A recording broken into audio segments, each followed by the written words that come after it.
The February rain hammered against the cab windows as I rushed toward La Stella Nera, the exclusive Italian restaurant where Alan had insisted we have dinner. My portfolio case was heavy in my hand, my burgundy dress slightly wrinkled from the long day at my struggling firm, and my natural hair, which I had carefully twisted into an updo that morning, now fought against the humidity. I was already 15 minutes late, and Alan hated waiting. "Sheena, there you are." Alan stood near the entrance, his expression tight with irritation as I hurried through the brass doors. His hand immediately found the small of my back, possessive and guiding. "I have a table reserved, the best in the house. This is an important night." "What do you mean important?" I asked, trying to keep my voice light as he steered me through the elegant dining room. Alan squeezed my waist slightly, his cologne too strong, his grip too firm. "Just trust me. You look beautiful, by the way. We need to talk about the future, about us, about what we could build together." The unease in my stomach tightened. I had been dating Alan for 3 months. Casual dinners and networking events where he introduced me to developers who might contract my architectural firm. But lately his attention had shifted from professional to personal in ways that felt calculated rather than genuine. Tonight something felt different. Planned. "Alan, if this is about the housing development project, I already told you I cannot compromise the community impact study just to..."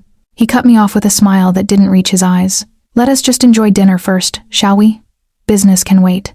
But I knew Alan Hinsey well enough by now to recognize when business and personal had merged into something I had not agreed to. 6 months ago, I had walked away from a major developer who wanted me to design luxury condos that would displace long-term residents in Detroit. That decision had cost me my largest client and most of my professional network. New York was supposed to be my fresh start, my chance to build a firm that created beautiful spaces without destroying communities. But fresh starts were expensive, and my small office in Brooklyn was burning through the last of my savings.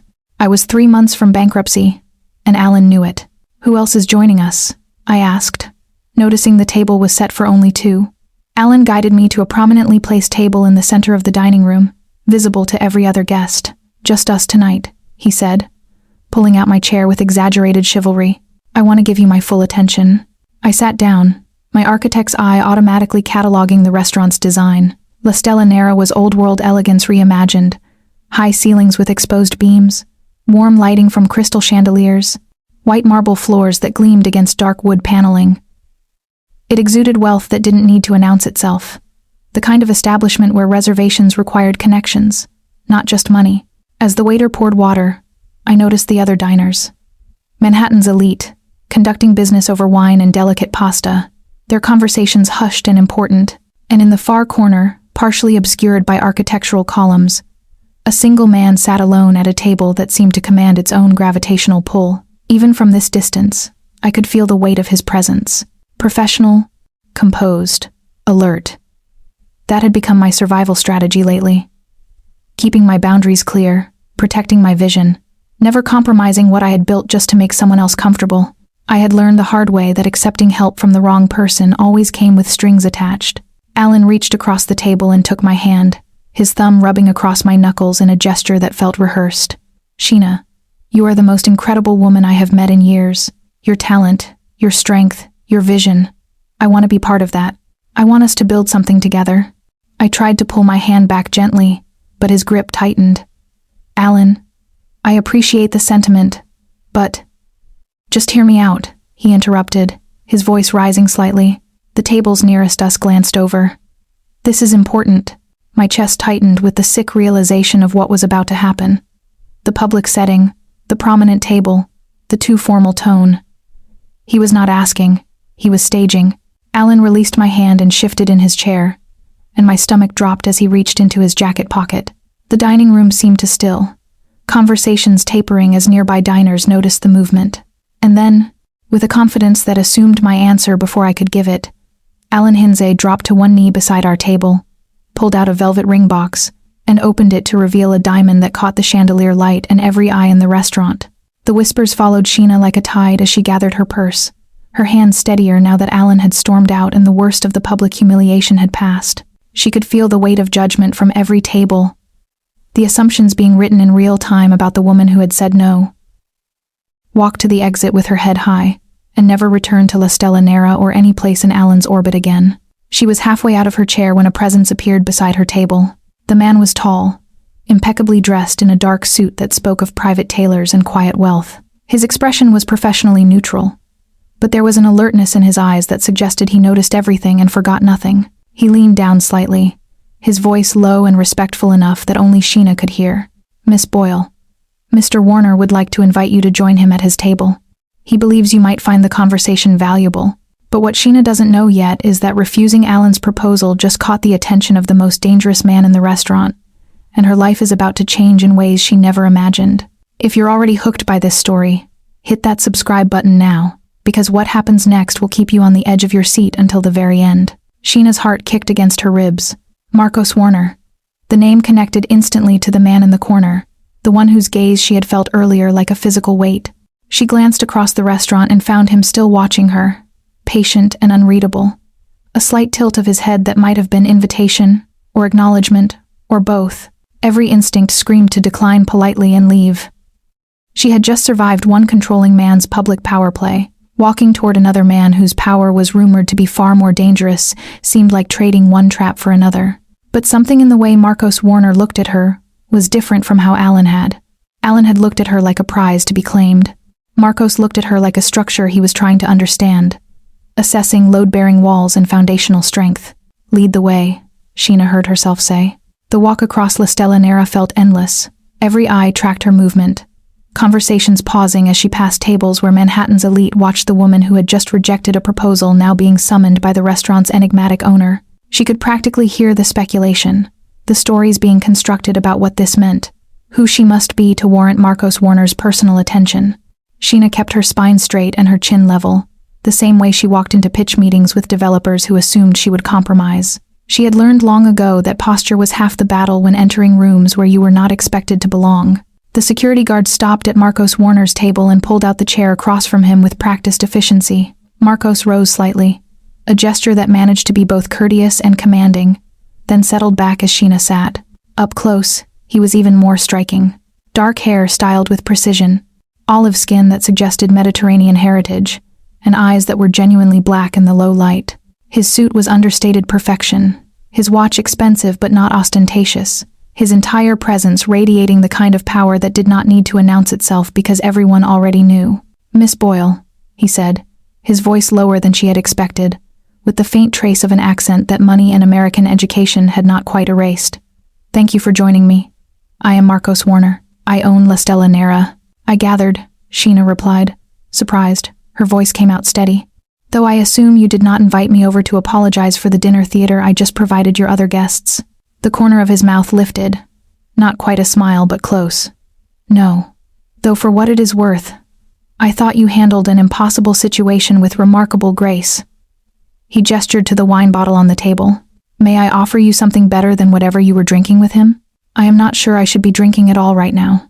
"Perhaps not, but I am going to tell you something that might require it." Marcos poured wine into a glass without waiting for her permission, the movement efficient and assured.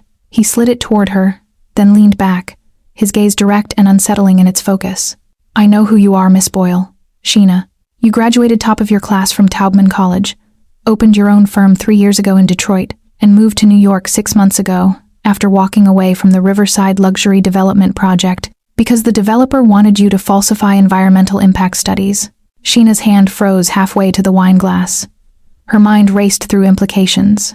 He knew specifics that were not public record, details that would have required deliberate research into her professional history and personal decisions. "You designed the community center in Southwest Detroit that won the AIA Michigan Honor Award," Marcos continued, his tone conversational but his eyes watching her reaction carefully.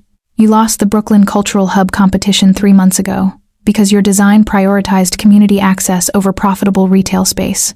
The jury called your vision impractical. I call it principled. You have been following my work." It was not a question. Sheena felt the same cold awareness she had felt when Alan had revealed how much he had planned tonight without her knowledge. Except this time, the surveillance felt different. More thorough. More dangerous. "I have been following your career with considerable interest," Marcos corrected, "which is why, when I saw you walk into my restaurant tonight with a man I know professionally, I hoped you would be smart enough to refuse whatever he was about to offer you." Marcos refilled his own glass, the silence between them stretching just long enough to feel deliberate. When he spoke again, His voice carried the quiet certainty of someone accustomed to being heard. I want you to design a cultural center for me. Gallery space, community theater, educational facilities, affordable artist studios. The site is in Crown Heights, a neighborhood my organization has significant investments in. He paused, watching her reaction. Complete creative freedom. Unlimited budget. One condition. It must be beautiful enough and functional enough to become a landmark that outlives both of us. Sheena stared at him, her architect's mind already spinning through possibilities even as suspicion knotted in her chest. Projects like that didn't exist. Unlimited budgets were fairy tales developers told to lure you in before the value engineering began. Complete creative freedom always came with invisible strings. Why me? She asked. You could have any firm in New York, firms with the portfolio and reputation to deliver something like that, because those firms can be bought. Marcos said simply. They will compromise when pressured. They will prioritize profit over purpose when the numbers get difficult. I need an architect who cannot be intimidated into abandoning her vision. He gestured subtly toward where Alan had been. You just proved you are that person. So this is a test I passed without knowing I was taking it? Consider it confirmation of what I already suspected. Marcos leaned forward slightly, his gaze direct and unsettling. I have been following your career for 8 months, Miss Boyle. Since you walked away from Riverside Luxury, I know you have been struggling financially since that decision. I know your firm is 3 months from bankruptcy. I know Alan's contract tonight would have saved your business, and you refused him anyway. The cold awareness from earlier crystallized into something sharper. This wasn't casual interest. This was surveillance. Detailed, deliberate research into her professional life and personal vulnerabilities. That's a lot of attention for someone you've never met, Sheena said, her voice carefully controlled even as her pulse kicked faster. I want to build something that lasts beyond my other enterprises, Marcos replied, unbothered by her tone. Something the community will protect because it genuinely serves them. That requires an architect whose integrity cannot be purchased. He tilted his head slightly. You are that architect. The question is whether you are desperate enough to work with someone like me. The brutal honesty of it landed like a physical blow. He knew exactly how precarious her situation was. Knew she was running out of options. Knew this offer was perfectly calculated to be impossible to refuse even as every instinct told her to walk away. What exactly are your other enterprises? Sheena asked. Marcos smiled, and this time it reached his eyes. Nothing you need to worry about. Yet. The February cold bit through Sheena's coat as she walked back to her Brooklyn office at midnight, her mind still spinning from Marcos Warner's offer. The subway ride had been a blur of calculations and doubts, her reflection in the dark windows showing a woman who looked far more composed than she felt. Her office was a converted warehouse space in Sunset Park, modest and practical. With drafting tables she had bought secondhand and a coffee maker that worked 3 days out of 5. She dropped her portfolio case on her desk and opened her laptop, pulling up the spreadsheet she had been avoiding for weeks. The numbers were worse than she remembered. 3 months had become 2.5. Rent, utilities, software licenses, insurance. The math was simple and brutal. Without new contracts, she would be closing her doors by April. Her phone buzzed. An email from Alan. Sent 20 minutes ago. Subject line, professional courtesy.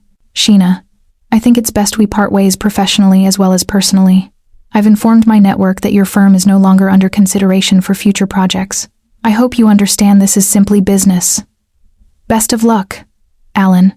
Sheena closed her eyes, her jaw tight. Blacklisted. The word he hadn't used but absolutely meant. She opened a new browser tab and typed, Marcos Warner. The results were carefully curated. Legitimate restaurants, real estate holdings, philanthropic contributions to arts organizations. But buried in the search pages were older articles, speculation pieces that used words like alleged and rumored connections, criminal enterprises that stayed unnamed, power structures that operated outside legal frameworks. Nothing concrete, nothing provable, just persistent whispers that money and lawyers had kept from becoming facts. Sheena was still staring at her screen when someone knocked on her office door at 7 the next morning. A woman in professional attire handed her a leather portfolio embossed with Warner Holdings and left without a word. The contract inside was 40 pages of legal protection she had never seen in architectural agreements. Creative control clauses. Advance payment of $200,000. A timeline that would not just save her firm, but allow her to expand it. Sheena picked up a pen, her hand steady. It was just architecture, she told herself. Just a building. She could maintain her integrity regardless of who was paying for it. She signed her name and told herself she believed it. The Crown Heights site was a full city block of abandoned warehouses and vacant lots, surrounded by bodegas, community gardens, and brownstones where families had lived for generations. Sheena walked the perimeter with her measuring tape and camera while Marcos's security maintained a discreet distance. She noticed how people in the neighborhood acknowledged Marcos with careful nods, respect mixed with something that looked like wariness. They knew who he was. They knew what he represented. But when an elderly woman stopped to ask what they were building, and Marcos explained the cultural center in patient detail, Sheena saw genuine hope flicker across the woman's face. The neighborhood needed this. That much was undeniable. The design sessions happened in Marcos's private office above La Stella Nera, a space that felt more like a gallery than a place of business. Floor-to-ceiling windows overlooked the Manhattan skyline, and the walls displayed photography from artists Sheena recognized from galleries she could barely afford to visit. She spread her preliminary sketches across his conference table, explaining load distribution and sightlines, and how natural light could transform community spaces. Marcos listened with an attention that surprised her. He asked questions that revealed genuine understanding of how architecture shaped behavior, how design could either welcome or exclude. When she proposed using reclaimed materials from the demolished warehouses to honor the neighborhood's industrial history, he immediately approved the increased budget without hesitation. "You see buildings as living things," he observed during their third meeting, studying her elevation drawings. "Not just structures, but organisms that affect everyone around them." "That's what architecture should be," Sheena replied, meeting his gaze. "Otherwise, it's just expensive sculpture." Something shifted in his expression then, a recognition that felt dangerously like intimacy. They were reviewing acoustics for the theater space when Marcos's phone rang. He glanced at the screen, his jaw tightening almost imperceptibly, then answered in Italian. His voice remained low and controlled, but the words carried an edge that made the temperature in the room seem to drop. Sheena couldn't understand what he was saying, but she understood the tone. Threat wrapped in calm, violence held on a very short leash. When he ended the call, the silence stretched heavy between them. Sheena found herself standing, her portfolio case suddenly feeling like a shield. "Should I leave?" she asked. Marcos set his phone down carefully, his expression unreadable. "That depends on whether you can separate what I do to protect my interests from what we are building together." He stood as well, maintaining the distance between them. "My world is dangerous, Sheena. I will not pretend otherwise. But this project is real. Your vision is real. And your safety is my priority, whether you continue or walk away right now." Sheena looked at the drawings spread across the table, at the building that could transform a neighborhood, at the choice she had already made when she signed the contract. "I'm not walking away," she said. The call came at 3 a.m. Sheena was dreaming about load-bearing columns when her phone shattered the silence with Marcos's name on the screen. His voice was controlled but urgent. "There's been an incident at the site. I'm sending a car for you now." She arrived 20 minutes later to find the construction zone transformed into a crime scene. Excavators lay on their sides like fallen animals, their hydraulic lines severed and leaking. The foundation forms had been sledgehammered into splinters. Bags of cement were slashed open, their contents mixed with what looked like motor oil to render them useless, and spray painted across the remaining wall in letters 3 feet high. "Wrong neighborhood." Sheena stood at the perimeter tape, her portfolio case clutched tight, staring at tens of thousands of dollars in deliberate destruction. Behind her, Marcos spoke quietly with his security team in Italian, his tone measured and cold. "The Castellano family," he said when he joined her, following her gaze to the ruined site. "They see this project as me, establishing permanent presence in territory they consider contested. This is about power, not architecture." Sheena's voice came out flat. "Everything is about power. Architecture just makes it visible." Marcos turned to face her directly. "They won't stop with property damage. You need protection. I need to redesign the foundation schedule and source new equipment." "Sheena." His hand caught her arm, firm but not rough. "This is not a negotiation. You are moving into my penthouse tonight. Security will be assigned to you.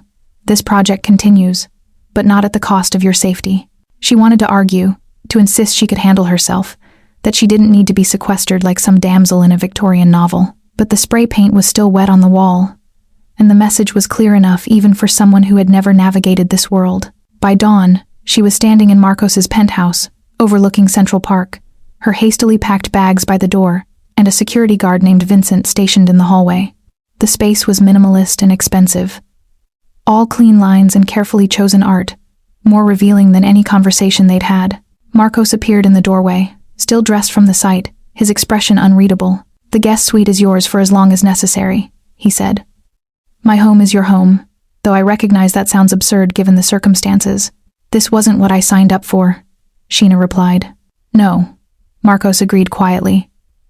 "But it's what you have now." Living in Marcos's penthouse was like watching two versions of the same man exist simultaneously. Sheena would sit at the dining table reviewing structural drawings while he conducted business calls in Italian, his voice carrying that same controlled menace she'd heard before. Then he would end the call, pour her coffee exactly how she took it, and ask thoughtful questions about cantilever ratios that revealed he'd been reading architectural theory in his spare time. She saw him handle a dispute between two restaurant managers with surgical precision, then spend an hour on the phone, ensuring a community member's medical bills were covered by one of his discretionary funds. Violence and care existed in him without contradiction, both wielded with the same deliberate control. 3 weeks into construction restart, they were working past midnight in his home office when Sheena asked the question that had been building since she moved in. "Why does this project matter so much to you?" Marcos set down the elevation drawing he'd been studying, his expression briefly unguarded. "My mother was an artist, painter. She died when I was 13. And my father destroyed everything she created because it reminded him of weakness." He looked toward the windows, the city lights reflected in the glass. "I spent my life building power so no one could destroy what I chose to protect. This cultural center is what she would have created if she'd lived. If she'd had the resources and safety to build something permanent. We all carry something we're trying to heal through the work we do, don't we? Marcos is building his mother a legacy. Sheena is proving she won't compromise her vision. What are you building? What legacy are you fighting to create? Subscribe and let me know in the comments what drives you to keep going even when it's dangerous or difficult. This community sees you." Sheena felt something shift in her chest, recognition of shared purpose beneath their different circumstances. "You're building her a memorial. I'm building her a legacy," Marcos corrected quietly. "There's a difference." The silence that followed felt heavy with things neither of them were saying. Sheena was acutely aware of how close they were sitting, how his focus had shifted from the drawings to her face. "I need you to understand something," Marcos said, his voice lower now. "I want you. I have since that night at La Stella Nera, when you walked away from a man who thought he could own your decisions." He leaned back deliberately, creating distance. "But you are under my protection right now. You're living in my home because your safety required it.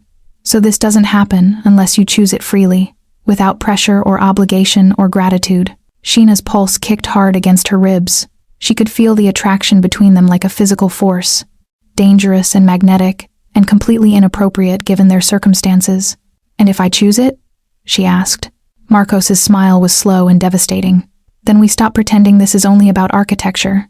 The envelope was slipped under the door of Sheena's guest suite while she slept, appearing sometime between the 2-hour security rotations. She found it at dawn, heavy cardstock with her name written in elegant script that felt deliberately, mockingly formal. Inside was a single photograph, Sheena leaving her old Brooklyn office 3 days ago when she'd returned to collect files. The image was crisp, professional, taken with a long lens from across the street. On the back, written in the same careful hand, "Mr. Warner's weakness is noted. Reconsider your involvement." Her hands shook as she carried it to Marcos's office, where he was already awake despite the early hour, working through documents with the focused intensity she'd come to recognize. He took one look at the photograph and his expression went utterly still, the kind of calm that preceded hurricanes. "How did this get past your security?"